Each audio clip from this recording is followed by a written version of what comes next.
नमस्कार। आज स्वतंत्र उपस्थापना को स्वागत करुछि मु विश्वजित। सारा विश्व रे अनेक रहस्य भरी रही एमिति बहुत किछि रही जहाकु नै वर्ष वर्ष धरी वैज्ञानिक माने गवेषणा करुछंती। वर्तमान पर्यंत गवेषणार निष्कर्ष भी पहुंची पारि नाहंती। सारा विश्व भरी रही एमिति अनेक किछि आश्चर्यजनक चीज सबुरे। एहाकु नै बेले बेले अनेक किछि विवाद भी देखा दिए, तथापि एहा बेले बेले आकर्षणर केन्द्रबिंदु भी हो जाए। तेबे आजिर अध्याय नजर पकाइबा सेमिति किछि रहस्य उपरे आउ जानिबा सेई रहस्य पछर कहानी रे आज आमे मोनालिसा पेंटिंग संपर्क रे जानिबा।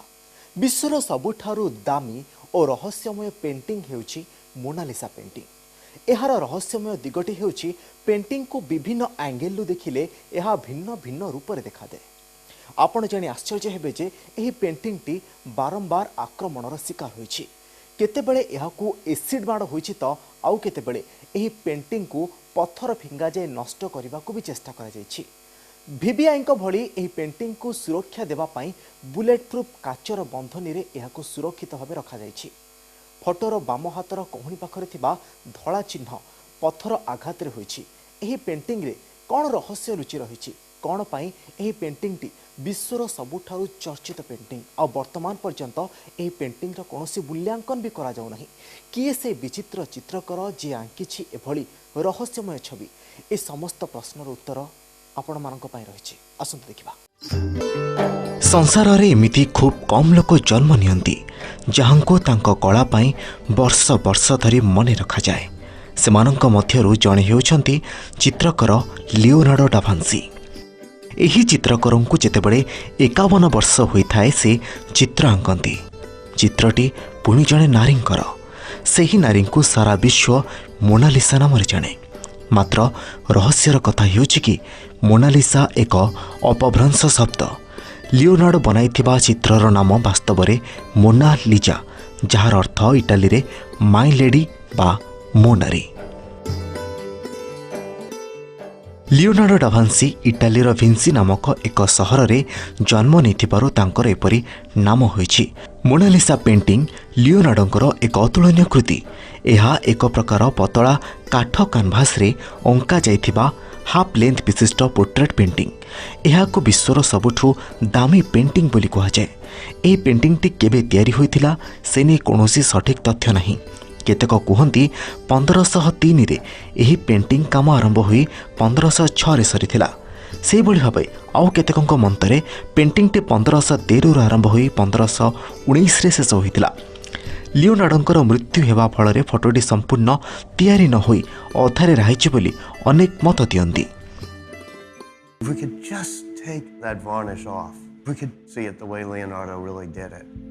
But I think French governments have fallen for less cause than trying to take the Mona Lisa out of circulation. That reveal everything that you cannot see usually. This is not just photoshopping it and messing around with the colors, which you and I could do and get tolerable results, but this is based on pigment analysis. से बळे चित्र थिबा महिला जनक प्रकृति रे किए से ने मध्य अनेक चर्चा होइथाय। किए कहे विंसी निजको महिला रूप में आंकिछंती तो आउ किए कहे यह तांको मां छवि। तेबे पेंटिंग रे थिबा महिला जनक लिजा गिरार्दिनी बोली अनेक लोक कहती। लिजा जने कपड़ा बेपारी फ्रांसेस्को डेल जियोकोंडोंकर पत्नी। द्वितीय पिला आसिबार खुशी रे जियोकांडो तांको बंधु लियोनार्डोंको कही ए पेंटिंग बनाइथिले बोली कहा जाए। अनेक कहती जे चित्रकरंकर जड़े घनिष्ठ मित्र तांकु तांको पत्नीकर एक चित्र आंकिबाको अनुरोध करथिले। एही पत्रटी 1503 मसीह अंका जाइथिला। मात्र चित्रटी सेते आकर्षणीय होई पारि नथिबारु चित्रकर असंतुष्ट होई पड़िथिले। बंधु पत्नीकर जो चित्र बनाइथिले ताहा उदास दिसुथिला। ताहाको सजड़िबाको जाई लियोनार्डो आउ टिके कौशल और समय विनियोग कले। चित्र भितर थिबा नारी ओठरे आकर्षणीय हस भरिले। लियोनार्डोंकर बंधुंक पत्नी सहित सही चित्रटीर अनेक सामंजस्य रही। बोधहुए मोनालिसा चित्र पछरे लिजा जियोपांडो अछंती बोली केही मत दियंती। पेंटिंग तैयारी शैली पाई यह बेस चर्चित। विभिन्न आंगेल देखिले यह चित्र अलग अलग रूप में देखा जाए। पेंटिंग सबुठारु बड़ रहस्य है फोटोर अंका जाइथिबा महिलांकर हस। ଏହାକୁ ପେଣ୍ଟିଂରେ ଥିବା ମହିଳା ହସୁଥିବା ଭଳି ମନେ ହୁଏ ତ ଆଉ କାହାକୁ ସେ କାନ୍ଦୁଥିବା ପରି ପ୍ରତୀୟମାନ ହୁଏ, ପୁଣି ଆଉ କାହାକୁ ସେ ଅତ୍ୟନ୍ତ ଶାନ୍ତ ରୂପରେ ଥିବା ଭଳି ଦେଖାଯାଇଥାନ୍ତି। ତେବେ ଜିଓକୋଣ୍ଡୋଙ୍କର ପତ୍ନୀ ଗର୍ଭବତୀ ଥିବା ସମୟରେ ଏହି ପେଣ୍ଟିଂ ଅଙ୍କା ଯାଇଥିଲା, ସେଥିପାଇଁ ତାଙ୍କ ଏକ୍ସପ୍ରେସନ୍ ଏମିତି ଥିଲା ବୋଲି ଲୋକେ କୁହନ୍ତି। ଏହି ପେଣ୍ଟିଂ ଯେଉଁ ସମୟରେ ଅଙ୍କା ଯାଇଥିଲା ସେହି ସମୟରେ ମହିଳାମାନଙ୍କୁ ଭ୍ରୁଲତା ବା ଆଇବ୍ରୋ ରଖିବାକୁ ମନା କରାଯାଉଥିଲା, ସେଥିପାଇଁ ସେ ପେଣ୍ଟିଂରେ ମହିଳାଙ୍କର ଭ୍ରୁଲତା ନାହିଁ। I believe that Leonardo actually painted Lisa Gherardini, the wife of Francesco del Giocondo, probably around 1503. I think the painting is connected with Brandani. It has nothing to do with Mona Lisa.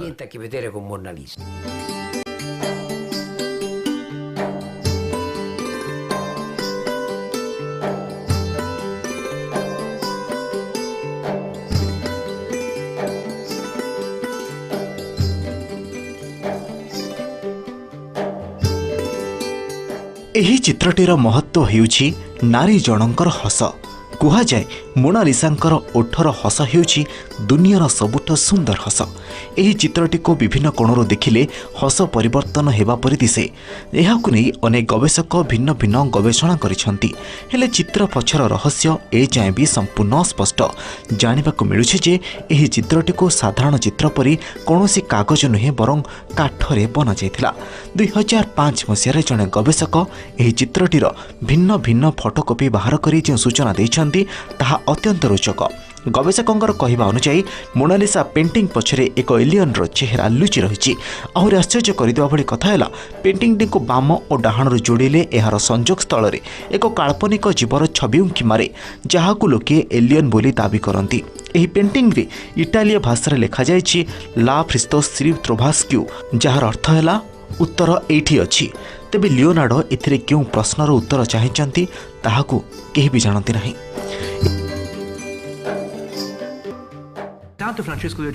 Francesco del Giocondo was well known in the city. He wasn't just an ordinary merchant. He was also a public and charismatic figure.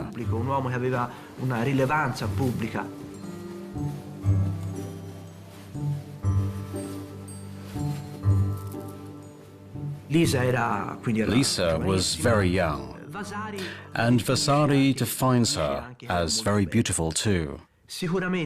Her husband also spoke very highly of her. In his testament, Francesco refers to her as a bona fide woman. This is an unusual description for a woman. I have yet to find a similar description in other testaments. Several months or weeks before Leonardo left for France in 1516, Salai returned to his hometown of Milan.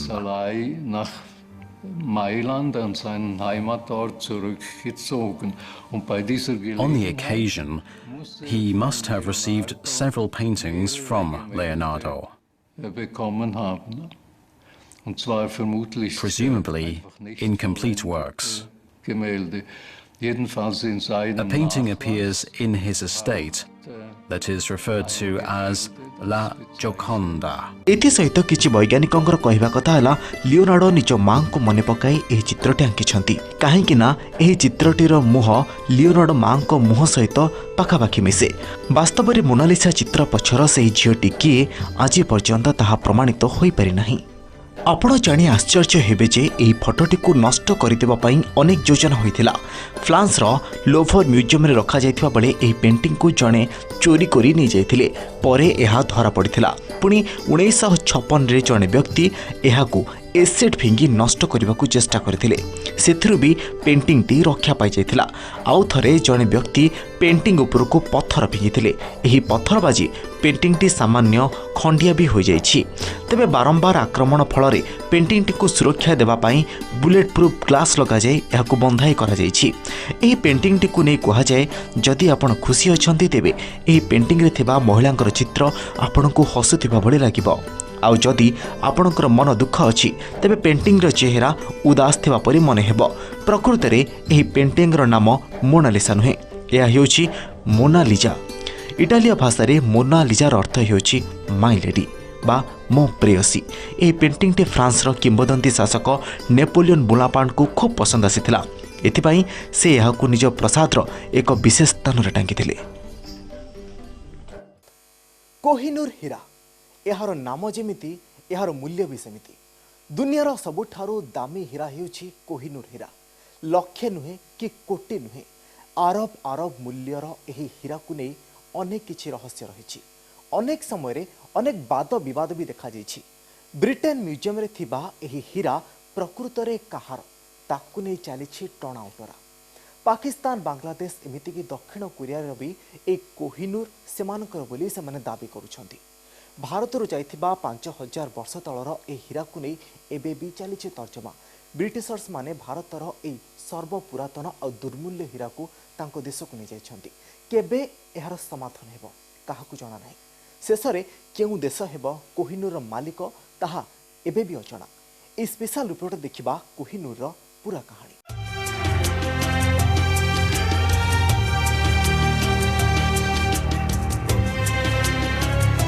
ବିଶ୍ୱର ସବୁଠୁ ଦାମୀ ଏବଂ ଚର୍ଚ୍ଚିତ ହୀରା ହେଉଛି କୋହିନୂର, ଯାହାକି ଇଂଲଣ୍ଡରେ ଏବେ ଶୋଭା ପାଉଛି।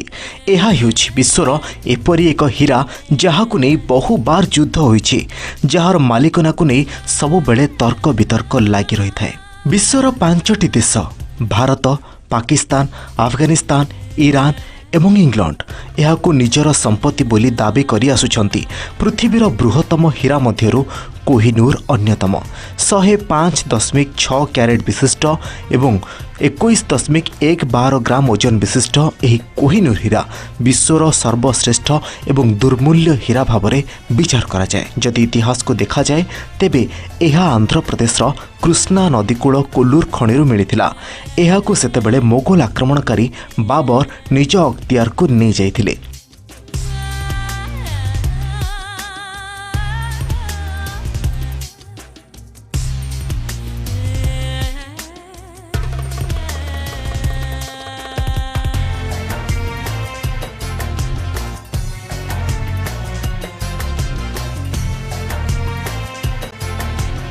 ବାବରଙ୍କର ଉତ୍ତରାଧିକାରୀ ଔରଙ୍ଗଜେବଙ୍କ ପର୍ଯ୍ୟନ୍ତ ଏହି ହୀରା ଭାରତରେ ରହିଥିଲା ଏବଂ ଔରଙ୍ଗଜେବଙ୍କ ମୃତ୍ୟୁ ପରେ ସେତେବେଳର ଇରାନର ଶାସକ ନାଦିର ଶାହା ଦିଲ୍ଲୀ ଆକ୍ରମଣ କରି କୋହିନୂରକୁ ଇରାନ ନେଇଯାଇଥିଲେ। କିନ୍ତୁ ନାଦିର ଶାହାଙ୍କର ବଂଶଧରଙ୍କର ଦୁର୍ବଳତାର ଫାଇଦା ନେଇ ଆଫଗାନିସ୍ତାନର ଶାସକ ଅହମ୍ମଦ ଶାହା ଦୁରାନୀ ନିଜ ଅକ୍ତିଆରକୁ ନେଇଯାଇଥିଲେ।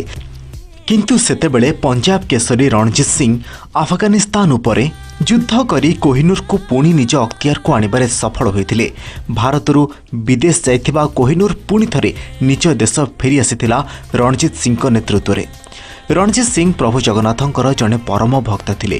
ସେଥିପାଇଁ ଏହି ଦୁର୍ମୂଲ୍ୟ ହୀରାକୁ ପ୍ରଭୁ ଜଗନ୍ନାଥଙ୍କୁ ଉପହାର ଦେବା ପାଇଁ ସେ ସଂକଳ୍ପ କରାଇଥିଲେ। କିନ୍ତୁ ସେତେବେଳେ ଓଡ଼ିଶାରେ ଇଂରେଜ ଶାସନ ଆରମ୍ଭ ହୋଇସାରିଥିଲା। ଇଷ୍ଟ ଇଣ୍ଡିଆ କମ୍ପାନୀ ଓଡ଼ିଶାକୁ ଶାସନ କରୁଥିଲା। ସେଥିପାଇଁ ରଣଜିତ ସିଂ ଏହାକୁ ଜଗନ୍ନାଥଙ୍କୁ ଦେଇପାରିନଥିଲେ, କାହିଁକି ନା ସେ ଭଲ ଭାବରେ ଜାଣିଥିଲେ ଯଦି ଏହା ଜଗନ୍ନାଥଙ୍କୁ ଦିଆହୁଏ ତେବେ ଇଷ୍ଟ ଇଣ୍ଡିଆ କମ୍ପାନୀ ଏହାକୁ ଇଂଲଣ୍ଡ ନେଇଯିବ। ସେଥିପାଇଁ ରଣଜିତ ସିଂ ନିଜ ଦଲିଲରେ କୋହିନୂର ହୀରାକୁ ଜଗନ୍ନାଥଙ୍କର ନାମରେ କରିଦେଇଥିଲେ ଏବଂ ନିଜ ମୃତ୍ୟୁ ପରେ ଏହାକୁ ଓଡ଼ିଶା ପହଞ୍ଚାଇବାକୁ ନିଜ ଉତ୍ତରାଧିକାରୀମାନଙ୍କୁ ନିର୍ଦ୍ଦେଶ ଦେଇଥିଲେ। କିନ୍ତୁ ତାଙ୍କ ମୃତ୍ୟୁ ପରେ ଇଂରେଜମାନେ ପଞ୍ଜାବକୁ ଆକ୍ରମଣ କରିଦେଇଥିଲେ ଏବଂ ପଞ୍ଜାବକୁ ନିଜ ଅଧୀନକୁ ନେଇଯାଇଥିଲେ ଏବଂ କୋହିନୂର ହୀରାକୁ ଜଗନ୍ନାଥଙ୍କୁ ଦେବା ପ୍ରତିବଦଳରେ ଇଂଲଣ୍ଡର ରାଣୀଙ୍କୁ ଉପହାର ଦେଇଥିଲେ। You see, it's much smaller, isn't it? I mean, it was the same height. You know, it would have been up to about there when my father wore it. I mean, it was huge then. Yes, very unwieldy. It's difficult to always remember that diamonds are stones, so they're very heavy. Yes. Fortunately, my father and I have about the same sort of shaped head. But once you put it on, it stays. I mean, it just remains itself. You have to keep your head very still. Yes. And you can't look down to read the speech. You have to take the speech up. Because if you did, your neck would break, it would fall off. Disadvantages to crowns, but otherwise, they're quite important things. You look really high up there, so I presume the But view... it is very high. I mean, look at the size of the man. ସେବେଠାରୁ ଇଂଲଣ୍ଡର ରାଣୀମାନେ ଏହାକୁ ବ୍ୟବହାର କରି ଆସୁଛନ୍ତି। କୋହିନୂର ହୀରାକୁ ଭାରତ ଫେରାଇ ଆଣିବାକୁ ଭାରତ ସରକାର ବହୁ ଚେଷ୍ଟା କରିଥିଲେ ମଧ୍ୟ ଏହା ସମ୍ଭବ ହୋଇପାରୁନାହିଁ। କୋହିନୂର ହୀରା ପ୍ରାୟ 5000 ବର୍ଷ ତଳେ ଭାରତ ପାଖରେ ଥିଲା। ଏହି ହୀରାକୁ ପାଇବାକୁ ସବୁ ରାଜା ମହାରାଜାଙ୍କ ମନରେ ଏକ ସ୍ୱପ୍ନ ଥିଲା, କିନ୍ତୁ ଇତିହାସ କୁହେ ଯେ ଏହି ହୀରାକୁ ଥରେ ଯେ ପାଇଛି ସେ କାଙ୍ଗାଳ ହୋଇଛି। ଆହୁରି ମଧ୍ୟ କୁହାଯାଏ ଯେ ଆନ୍ଧ୍ରପ୍ରଦେଶର ଗୁଣ୍ଠୁର ଖଣିରେ କାମ କରୁଥିବା କିଛି ଶ୍ରମିକଙ୍କ ହାତରେ ଲାଗିଥିଲା ଏହି ଚିକ୍ଚିକ୍ କରୁଥିବା ପଥର, ଯାହାର ଆଲୋକରେ ସାରା ଅଞ୍ଚଳ ଆଲୋକିତ ହୋଇଯାଇଥିଲା। ପ୍ରାୟ 1100 ସାଲରେ ମିଳିଥିବା ଏହି ହୀରା କୋହିନୂରର ନାମକରଣ ପାର୍ସୀ ଭାଷାରେ କରାଯାଇଛି, ଯାହାର ଅର୍ଥ ମାଉଣ୍ଟେନ୍ ଅଫ୍ ଲାଇଟ୍ ବା ପର୍ବତର ଆଲୋକ। ସଂସ୍କୃତରେ ଲେଖାଯାଇଥିବା ତଥ୍ୟ ଅନୁଯାୟୀ 5000 ବର୍ଷ ପୁରୁଣା ଏହି କୋହିନୂର ହୀରା, ଯାହାର ନାଁ ସେତେବେଳେ ଥିଲା ଶ୍ୟାମାନ୍ତକା।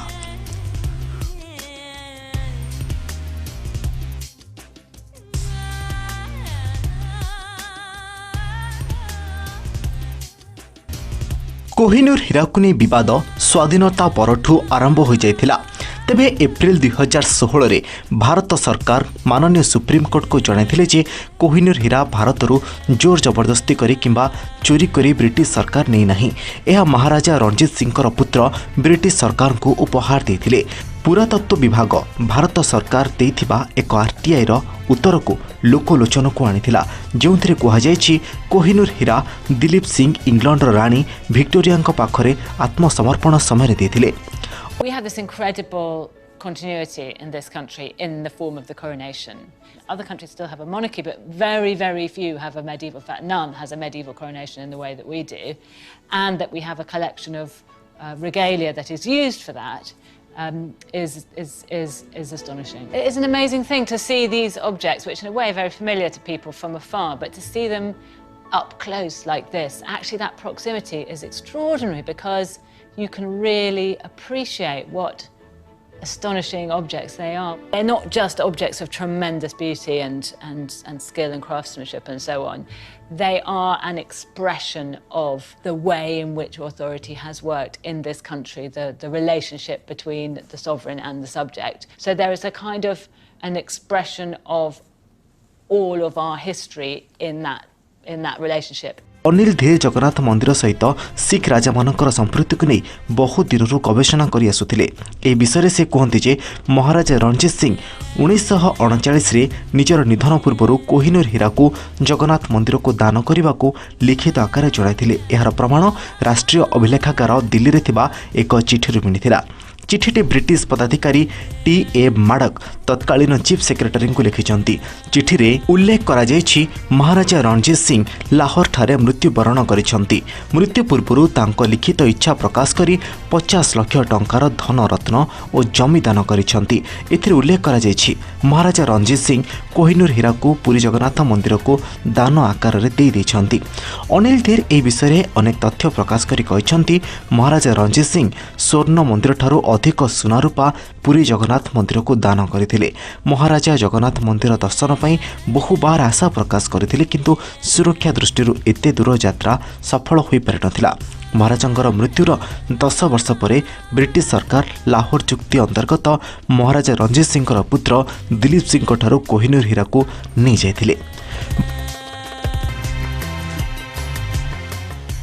ଭାରତର ସ୍ୱାଧୀନତା ପରଠାରୁ କୋହିନୂର ହୀରାକୁ ଫେରି ପାଇବା ପାଇଁ ଭାରତ ବ୍ରିଟେନକୁ ଜଣାଇଥିଲେ। 1953ରେ ରାଣୀ ଏଲିଜାବେଥଙ୍କର ଦ୍ୱିତୀୟଙ୍କର ରାଜ୍ୟାଭିଷେକ ସମୟରେ ଭାରତ ସରକାର ପୁଣି ଥରେ କୋହିନୂର ହୀରା ଫେରାଇବାକୁ ଦାବି କରିଥିଲେ, କିନ୍ତୁ ପ୍ରକୃତ ବିବାଦ ଆରମ୍ଭ ହୋଇଥିଲା 1976ରେ, ଯେତେବେଳେ କୁଲଚିଫର ଅଲ୍ଲୀ ଭୁଟ୍ଟୋ କୋହିନୂର ହୀରାକୁ ପାକିସ୍ତାନକୁ ଦେବା ପାଇଁ ଦାବି କରି ତତ୍କାଳୀନ ବ୍ରିଟିଶ ପ୍ରଧାନମନ୍ତ୍ରୀ ଜେମ୍ସ କାଲଘନଙ୍କୁ ଜଣାଇଥିଲେ। ଏଥିରେ କାଲଘନ ପାକିସ୍ତାନକୁ ସ୍ପଷ୍ଟ କରିଦେଇଥିଲେ କୋହିନୂର ହୀରା ବ୍ରିଟିଶ ସରକାରଙ୍କର ସମ୍ପତ୍ତି, ଏହା କେବେ ବି କୌଣସି ଦେଶକୁ ଦିଆଯିବ ନାହିଁ। ଏହାର ଅଳ୍ପ ଦିନ ପରେ ତେହେରାନର ଏକ ଖବରକାଗଜରେ କୋହିନୂର ହୀରା ଇରାନକୁ ମିଳିବା ଉଚିତ ବୋଲି ପ୍ରକାଶ ପାଇଥିଲା। ଏହାପରେ 2000 ମସିହାରେ ତାଲିବାନ ଶାସକମାନେ କୋହିନୂର ହୀରାକୁ ଆଫଗାନିସ୍ତାନକୁ ଫେରାଇବାକୁ ଦାବି କରିଥିଲେ। ଐତିହାସିକ ତଥ୍ୟ ଅନୁସାରେ କୋହିନୂର ହୀରା ମୋଗଲମାନଙ୍କ ପାଖରେ ଦିଲ୍ଲୀଠାରେ 213 ବର୍ଷ, କନ୍ଦାହାର ଓ କାବୁଲ ଶାସକଙ୍କ ପାଖରେ 66 ବର୍ଷ ଓ ବ୍ରିଟିଶ ସରକାରଙ୍କ ପାଖରେ ପ୍ରାୟ 180 ବର୍ଷ ଧରି ରହିଥିଲା। दिनकु दिन कोहिनूर हीरार कहानी हो जाउछि विवादीय। प्रकृत में यार दाबीदार किए तार स्पष्ट चित्र ए पर्यंत आसीपारि नहीं। अतीतर अनेक कहानी अनुଯାयी यह मूल्यवान हीरा अनेकों को कांगाल करथिले भी ब्रिटेन राज परिवार पड़ जाइथिले ए हीरार मोहरे। एबे भी ब्रिटेन म्यूजियम रे शोभा पाउछि एही कोहिनूर हीरा। भविष्य में यार मालिक किए हेबो ताहा केवल समय कहिबो। आम पृथ्वी रे एमिति अनेक रहस्य रही जार क्षयटे पाइबा पाई वर्ष वर्ष धरी वैज्ञानिक माने चेष्टा करुछंती, किंतु रहस्य रहस्य ही रही जाउछि। एभଳି अनेक अजणा रहस्य रही जहाकू जानिले आश्चर्य हेबा सहित मनीष चिंतारे भी पड़ जाए। सतरे कौन यह संभव? सतरे रहस्य पछर कहानी जेतिकी रोमांचकर सेतिकी भी